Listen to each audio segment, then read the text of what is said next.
Hey guys, welcome to the shop. Today's video I wanted to start talking about my next somewhat major semi-personal project. I want to do this gun as much as anything as a not a fundraiser, but an awareness raiser of some of the stuff we can do in the shop. Generally speaking, most people don't come to me for full custom builds. They come to me for a piece of it, which is fine, but I really want to start pushing my fully custom builds. Excuse me while I clean all of the dried oil off of this reamer. Apparently I did not wipe it off thoroughly enough last I put it away.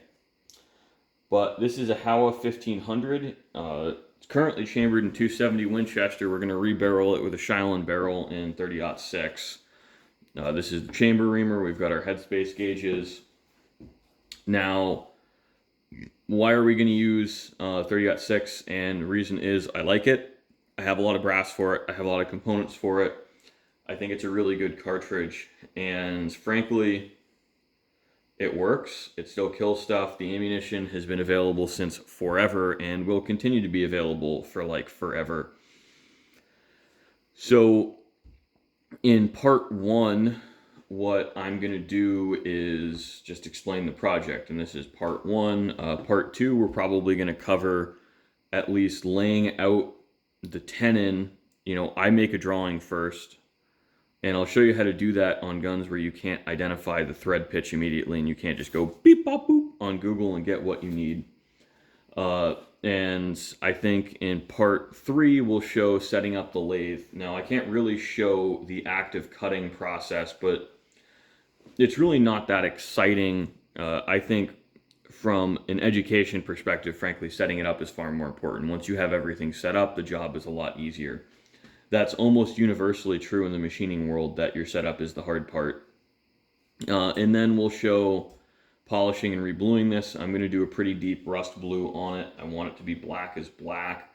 The receivers on these can be tough to blue because they're actually, I believe, cast, but I think the howas are great. They're machined really well. I have absolutely no complaints about them. I think they're great. It's why I'm using one for a rifle I intend to keep. Now, a lot of people think they don't have the panache, they're not smooth, blah, blah, blah. I found them to be very accurate, very robust, very reliable. I have a high opinion of them. If you're trying to do a custom gun on a budget, I think that the howas are a good place to start. Now, you'll also see I'm planning on making this barrel a little bit longer. It's marked to be cut off at 24 inches. It's got a 22-inch barrel on it now. One of the reasons I want to go to 24 is, frankly, when you're hunting a 20-inch barrel or a 22-inch barrel with full power 30-06 is extraordinarily concussive. I'm not a big fan of it. I tend to shoot pretty, I would say, maximum loads and 180 grain bullets, which are, in all honesty, disorienting. What I might actually do is build a low profile flash hider for this so I don't gray out the whole world. What I found at twilight shooting is the muzzle flash actually obscures your vision for a moment and can damage your night vision. So that's just that. I hope you enjoyed this little teaser trailer, for lack of a better term, and we're talking about it. This project is going to take, I would expect I will barely be done mid-November, maybe not. I don't think I'm going to have this ready for this year's deer season, which is fine.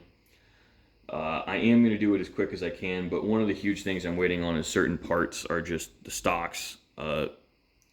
Very hard for me to get done from the duplicator I use, but honestly, even when the stock is here, just the woodwork and the hours it takes to do a stock is a lot. A rule of thumb with a project like this is I kind of just estimate 40 hours in labor and $1,600 to $2,000 in parts. So that's just my rule of thumb. Sometimes you go over, sometimes you're under, but that's generally going to put you in the right ballpark. So thanks for watching, guys. I hope you enjoyed.